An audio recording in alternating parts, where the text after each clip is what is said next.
ಇದೆಲ್ಲಕ್ಕಿಂತ ಮಿಗಿಲಾಗಿ ಇವತ್ತು ಕಾಂಗ್ರೆಸ್ಗೆ ಮೆರಿಟ್ ಬೇಕಾಗಿಲ್ಲ.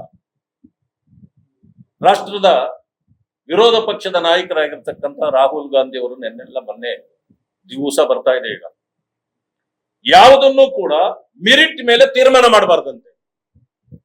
ಕಾನ್ಸ್ಟಿಟ್ಯೂಷನ್ ಹೇಳೋದು ಪ್ರತಿಯೊಬ್ಬರಿಗೂ ಮೆರಿಟ್ ಇದೆ. ಪ್ರತಿ ಜಾತಿಯಲ್ಲೂ ಕೂಡ ನೀವು ಕೆಲಸಕ್ಕೆ ಸೇರ್ಬೇಕಾದ್ರೆ, ವಿದ್ಯೆಗೆ ಸೇರ್ಬೇಕಾದ್ರೆ ಪರ್ಸೆಂಟೇಜ್ ಮೇಲೆ ಸೀಟ್ ಕೊಡ್ತಾರೆ. ಕೆಲಸಕ್ಕೆ ಸೇರ್ಬೇಕಾದ್ರೆ ಹೈಯೆಸ್ಟ್ ನಂಬರ್ ಇರೋನು ಕೊಡ್ತಾರೆ. ಯಾಕೆಂದ್ರೆ ಇಟ್ ಇಸ್ ಕಾಲ್ಡ್ ಮೆರಿಟ್. ಪ್ರತಿಯೊಬ್ಬರಿಗೂ ಮೆರಿಟ್ ಇರಬೇಕು.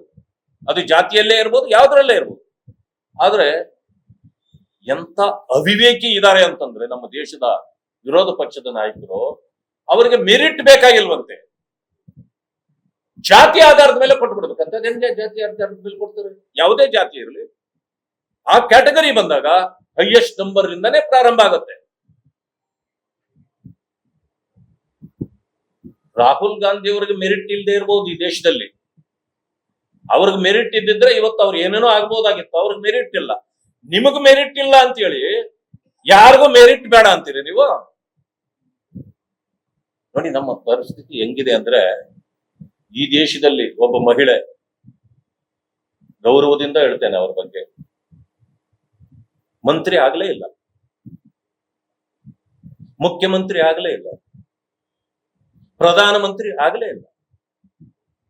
ಆ ಮಹಿಳೆ ಪ್ರಪಂಚದ ಶ್ರೀಮಂತ ಮಹಿಳೆಯರಿಲ್ಲ 4ನೇ ಮಹಿಳೆ ಅವರು UPA ಸರ್ಕಾರ ಇದ್ದಾಗ. ಇದು ವೈಯಕ್ತಿಕ. ಆದ್ರೆ ಅದು ಕಾಂಗ್ರೆಸ್ಸಿನ ಸಂಸ್ಕೃತಿ. ಏನು ಅಧಿಕಾರ ಅನುಭವಿಸಲಿ, ಪ್ರಪಂಚದಲ್ಲೇ 4ನೇ ಶ್ರೀಮಂತ ಮಹಿಳೆ ಅಂತೇಳಿ ಕೊಂಡಾಡಿದ್ದೇ ದೇಶ. ಈಗ ನೋಡಿ, ನಮ್ದು 11 ವರ್ಷ ಆಯ್ತು ಭಾರತೀಯ ಜನತಾ ಪಕ್ಷದ ಅಧಿಕಾರ. ಇಡೀ ಪ್ರಪಂಚದಲ್ಲಿ ಬಲಿಷ್ಠ ರಾಷ್ಟ್ರಗಳಲ್ಲಿ ಭಾರತ ದೇಶ ನಂಬರ್ 4 ಇವತ್ತು, 4ನೇ ಸ್ಥಾನ. ಕಾಂಗ್ರೆಸ್ ಅಧಿಕಾರ ಮಾಡುವಾಗ ಆ ಪಕ್ಷದ ಒಬ್ಬರು ದೇಶದ 4ನೇ ಸ್ಥಾನದಲ್ಲಿ ಇದ್ರು ಶ್ರೀಮಂತಿಕೆಯಲ್ಲಿ. ನಮ್ಮದು ವೈಯಕ್ತಿಕ ಅಲ್ಲ, ಇದು ದೇಶ ಇವತ್ತು 4ನೇ ಸ್ಥಾನಕ್ಕೆ ಬಂದಿದೆ. ಇದು ಭಾರತೀಯ ಜನತಾ ಪಕ್ಷಕ್ಕೂ ಮತ್ತೆ ಕಾಂಗ್ರೆಸ್ಗೂ ಆಡಳಿತದಲ್ಲಿರ್ತಕ್ಕಂಥ ವ್ಯತ್ಯಾಸಗಳು. ಇವತ್ತಿನವರೆಗೆ 11 ವರ್ಷಗಳು ಕಳೀತಾ ಇದೆ. ಒಂದೇ ಒಂದು ಆಪಾದನೆ ಕೇಂದ್ರ ಸರ್ಕಾರದ ಮೇಲೆ ಮಾಡ್ಲಿಕ್ಕೆ ಸಾಧ್ಯವೇ ಆಗಿಲ್ಲ ಇಡೀ ದೇಶಕ್ಕೆ. ಅದಕ್ಕೆ ಕಾಂಗ್ರೆಸ್ ಇವತ್ತು ಯಾವ ಮಟ್ಟಕ್ಕೆ ಬಂದಿದೆ ಅಂತಂದ್ರೆ, ಬರೀ 3 ಸ್ಟೇಟ್ಗಳಲ್ಲಿ ಮಾತ್ರ ಉಳಿದಿದೆ. ಅದು ಹಿಮಾಚಲ್ ಪ್ರದೇಶ್ ಯಾವತ್ತೇ ಚುನಾವಣೆ ಆಗ್ಲಿ ಹೊರಟೋಗುತ್ತೆ, ಕಾಂಗ್ರೆಸ್ ಇರಲ್ಲ. ತೆಲಂಗಾಣ ದುಡ್ಡು ಏನು ಸಂಬಳಗಳು ಕೊಡ್ಲಿಕ್ಕೆ ದುಡ್ಡಿಲ್ಲ ಅಂತ ಪಾಪ ಮುಖ್ಯಮಂತ್ರಿ ಪಡ್ಕೊಳ್ತಾರೆ, ಅಲ್ವೂ ಇಲ್ಲ. ಕರ್ನಾಟಕ ಒಂದೇ ಒಂದು ಸ್ವಲ್ಪ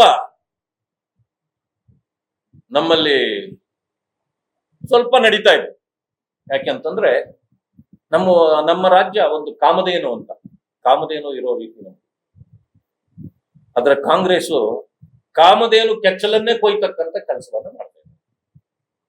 ಯಾಕಂದ್ರೆ ದೇಶ ಕಟ್ಟಬೇಕಲ್ಲ ಅವರು. ದೇಶಕ್ಕೆ ಇಲ್ಲಿಂದ ರೈತರಿಗೆ ಬಹಳ ಚೆನ್ನಾಗಿ ಅರ್ಥ ಆಗುತ್ತೆ. ಒಂದು 10 ಎಕರೆ ಜಮೀನ್ ಇದ್ರೆ ಪಾಪ ನೀರಿಲ್ದೆ ಇದ್ರೆ 5-6 ಬೋರ್ವೆಲ್ ಹಾಕ್ತಾರೆ. ಒಂದು ಬೋರ್ವೆಲ್ ನೀರು ಸಿಗೋದೇ ಇಲ್ಲ.